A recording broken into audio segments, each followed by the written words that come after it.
Salam alaikum. Alors, toujours dans la recherche dichotomique, on va apprendre aujourd'hui comment tracer une courbe, FLEDEV, de la manière la plus simple possible, vraiment la plus simple, en utilisant juste les fonctions d'affichage, que ce soit cout ou bien printf. D'accord? Alors, tout d'abord, les fichiers include, donc j'ai utilisé IOStream parce que je vais utiliser des cout et cin.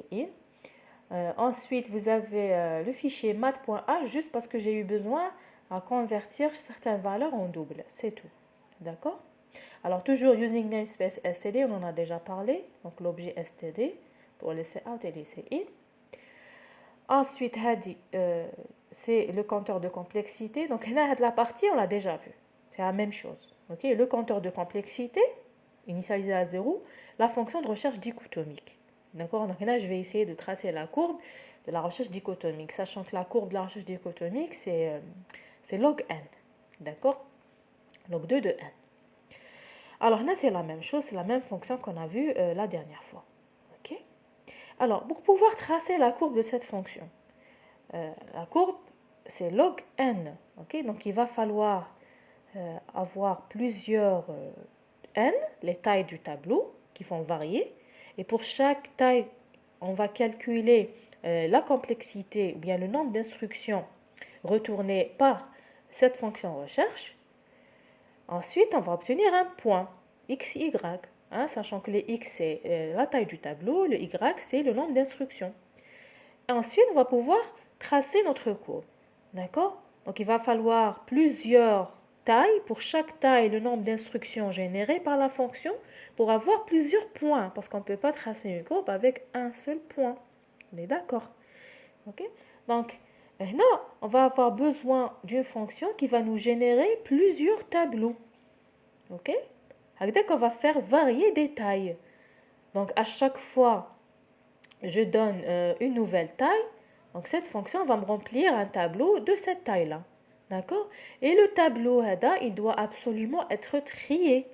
Parce que la recherche dichotomique, ça ne fonctionne pas sur des tableaux non triés. Donc, qu'est-ce que je vous propose? C'est juste pour tracer la courbe. D'accord? Donc, je vous propose une fonction remplir tab. On lui donne un tableau. On lui donne une taille n. Alors, ce tableau va être rempli de 0 jusqu'à n-1, donc inférieur strictement à n, avec les valeurs de i. C'est-à-dire, a de 0 va contenir 0, a de 1 va contenir 1, a de 2, ça va contenir 2. Ok? 1, 2, 3, 4, 5, 6, 7, jusqu'à n-1. Comme ça, je garantis que mon tableau est trié. D'accord? J'espère que vous avez compris le point.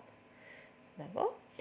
On a besoin de générer plusieurs tableaux, donc plusieurs tailles. Pour chaque tableau, on effectue la recherche, on récupère le nombre d'instructions générées et là, on obtient des points pour tracer la courbe. Ensuite, on a une petite fonction qui va me mettre un point sur l'écran.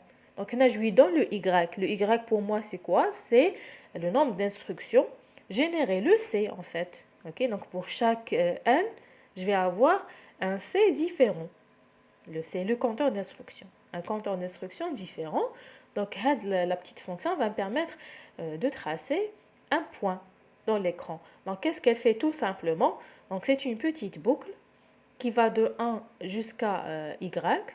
Donc, inférieur strictement ou inférieur égal, donc ça ne change pas grand-chose. Et là, qu'est-ce qu'elle va faire? Elle va juste afficher des espaces.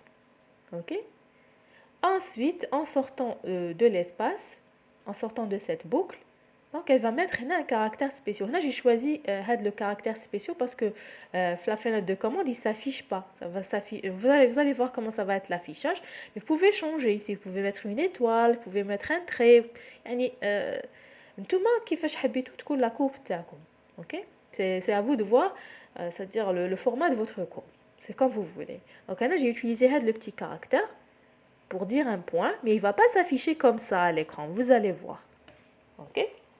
Donc voilà la petite fonction qui va mettre un point sur l'écran. Ensuite, le programme principal.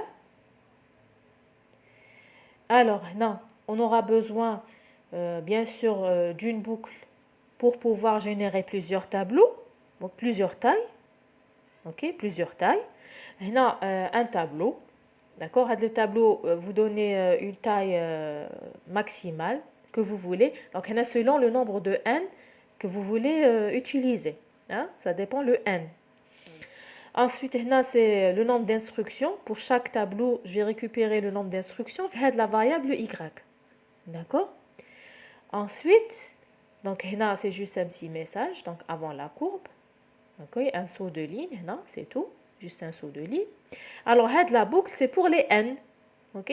For i allant de 1 jusqu'à 20. Donc, je vais avoir n égale à 1, n égale à 2, n égale à 3, n égale à 4 jusqu'à 20. Vous changez comme vous voulez. D'accord? Vous êtes libre, vous changez la taille comme vous voulez. Là, j'ai mis jusqu'à 10 000. Donc, vous mettez la taille que vous voulez. Donc, là, j'ai juste donné un exemple. C'est tout. D'accord? La courbe que je vous donne ici, c'est juste un exemple. Alors, ensuite, pour chaque i, je vais créer un tableau de taille i. D'accord? Bon, là, c'est juste en plus, hein, parce que de toute manière, le i, c'est un entier. J'ai juste oublié de l'enlever, parce que tout à l'heure, je faisais des tests. Donc, c'est un entier de toute manière, le i. OK? Donc, pour chaque i, on va créer un tableau trié de 1 jusqu'à i moins 1, de 0 jusqu'à i moins 1, pardon. On va créer un tableau rempli, trié et tout ça. OK? Ensuite, on va lancer une recherche. On est obligé de lancer une recherche dichotomique. Bon, la recherche, elle va me donner une réponse, mais je n'ai rien à faire de cette réponse, en fait. Ce qui m'importe, c'est le nombre d'instructions générées, le C. D'accord? Alors, la recherche dichotomique, elle nous renvoie la plus grande complexité, c'est-à-dire le pire des cas. Donc, pour avoir le pire des cas, la recherche dichotomique, on en a parlé la dernière fois, soit on donne un élément qui existe le tout début du tableau ou bien la fin du tableau, ou bien carrément on donne un élément qui n'existe pas dans le tableau. Alors, pour garantir qu'on va donner un élément qui n'existe pas dans le tableau, donc l'élément que je recherche ici, je vais mettre i plus 1. Regardez. Donc, je donne A et l'élément à rechercher, i plus 1. Donc, mon tableau, il est rempli de 0 jusqu'à i moins 1. Donc, impossible qu'il va y avoir l'élément i plus 1 à l'intérieur de mon tableau. D'accord? Alors, là, le début, c'est 0. La fin, c'est i moins 1. D'accord? Je rappelle, i, c'est la taille du tableau. À chaque fois, je change la taille du tableau. OK? Ensuite, le y va récupérer le nombre d'instructions générées par la recherche dichotomique. Et là, je l'ai mis en double. C'est juste pour avoir une belle courbe. Parce que si je garde un int c'est un peu grand, donc je vais avoir une courbe qui ressemble à un trait, carrément un trait vertical. D'accord? Tellement c'est grand. Donc j'ai converti le nombre d'instructions qui est entier en double. OK? Bon, ça ne change pas. Il y a un côté courbe, ça ne change pas. Ça va donner un bon résultat. Ensuite, le C, je le remets à 0. On en a parlé. Parce que si je ne le mets pas à 0, donc je vais avoir un cumul des nombres d'instructions. Moi, je veux pour chaque i son nombre exact d'instructions. Donc, à chaque fois que je lance la recherche dichotomique, le C, il va augmenter. Donc, je ne veux pas avoir un cumul. OK? Donc, pour chaque recherche dichotomique, je récupère 100 C. Ensuite, je remets à 0 pour une nouvelle recherche dichotomique. J'espère que vous avez compris le point. Ensuite, j'utilise la fonction point qui va me tracer avec le point, bien le y obtenu ici. Ok, donc les x pour moi, c'est les i, et les y, c'est le nombre d'instructions générées pour chaque i. Ok, alors on va voir la courbe tout de suite parce que dès que j'exécute, je vais avoir la courbe. Regardez. Voilà. Ok, donc là, c'est mon message, la courbe de complexité. Alors la courbe, elle est comme ça. Donc, je vous ai dit avec le point que j'ai utilisé, avec le caractère spécial, ne va pas s'afficher, mais ça va donner de l'affichage. Moi, ça me plaît comme ça.